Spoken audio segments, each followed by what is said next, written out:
Salut tout le monde, bienvenue sur Tom et Rob, et aujourd'hui si on parlait de... la guerre 360.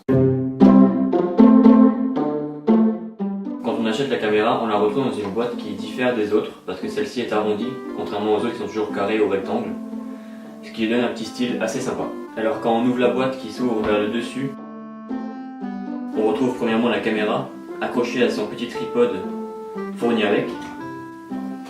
Puis à l'intérieur, on retrouve une housse de protection, une lingette, ainsi que les modes d'emploi ou encore une sangle pour l'attacher en cas de sécurité.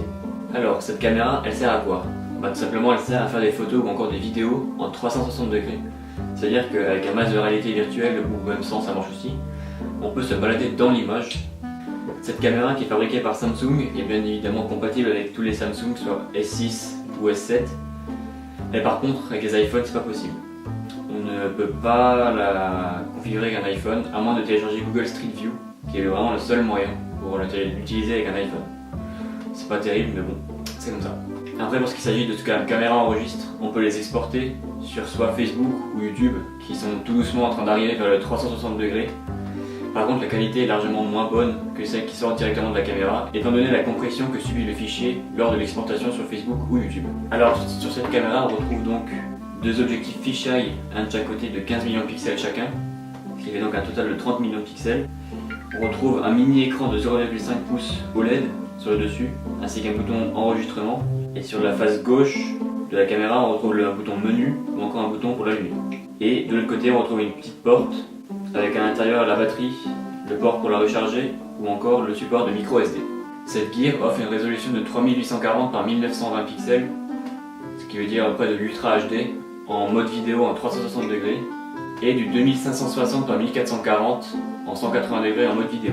Que ce soit en 360 degrés ou en 180 degrés, la caméra enregistre à 30 images par seconde. Au niveau des objectifs, on retrouve donc deux objectifs fisheye qui permettent tout simplement d'avoir un angle très large et qui ouvre à f2, ce qui permet donc d'avoir un objectif très lumineux. La caméra peut enregistrer des vidéos, des photos ou même faire des timelapses en 360 degrés.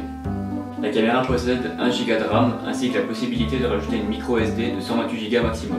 On retrouve à l'intérieur une batterie de 1350 mAh qui est bien sûr rechargeable mais qui n'explose pas. La caméra embarque également un gyroscope et un accéléromètre pour permettre que la caméra comprenne les mouvements qu'on fait avec. Elle possède également la norme IP53, ce qui veut dire qu'elle résiste aux éclaboussures et à la poussière, donc on peut faire un peu de sport avec sans avoir peur de l'abîmer complètement à cause de l'eau ou de la poussière. Cette caméra est également connectable en Bluetooth, mais seulement sur les gammes Samsung S6 ou S7, que ce soit Edge, Edge+, toute la gamme S6 ou S7, ce qui permet donc de visionner les photos directement depuis le téléphone, sans avoir passé par un ordinateur.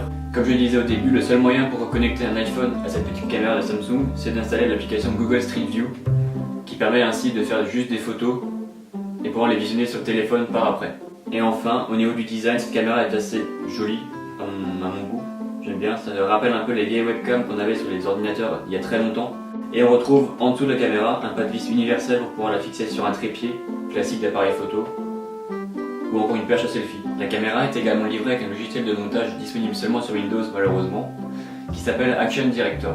Alors ce logiciel, il permet de monter plusieurs plans de 360 degrés qu'on a fait à la suite, parce que pour l'instant iMovie ou Final Cut Pro ne le permettent pas encore. Et par la suite de les partager sur YouTube, Facebook. Si vous voulez voir quelques photos que j'ai prises avec cette caméra, rendez-vous sur la page Facebook de Tom et Rob, le lien est dans la description de la vidéo. Et si vous avez un casque de réalité virtuelle à la maison, mettez-le pour plus d'immersion dans la photo.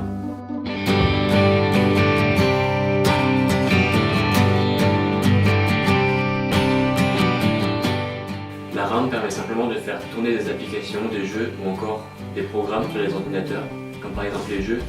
Plus vous mettez de RAM dans l'ordinateur, plus vous pourrez pousser les jeux jusqu'au niveau ultra pour que les jeux soient hyper fluides et que ce soit un vrai plaisir pour jouer.